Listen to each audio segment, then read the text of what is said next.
अफसोसनाक खबर शामिल करेंगे लाहौर के इलाके बागबानपुरा से, जहां पर खस्ताहाल मकान की छत गिरने से 4 बच्चों समेत 11 अफराद जाँ बहक हो गए हैं, जबकि 6 अफराद जख्मी हैं। रेस्क्यू हुकाम के मुताबिक सुख नहर के करीब भट्टा मोहम्मद दीन कॉलोनी में हादसे का शिकार होने वाले घर की छत मट्टी और टीआर गार्डर से बनी हुई थी। जाँ बहक होने वालों में 50 साल शाहिदा, 22 साला अहद अली, 12 साला हसनैन, 60 साला समीना, 24 साला कोमल, 23 साला मुजाहिद, 7 साला नीलम और 8 साला हम्माद, 10 साला फातिमा शामिल हैं।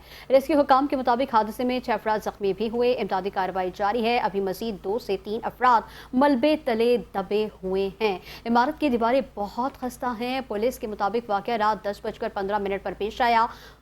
33 मंजिला मकान में खानदान रिहायश पजीर थे।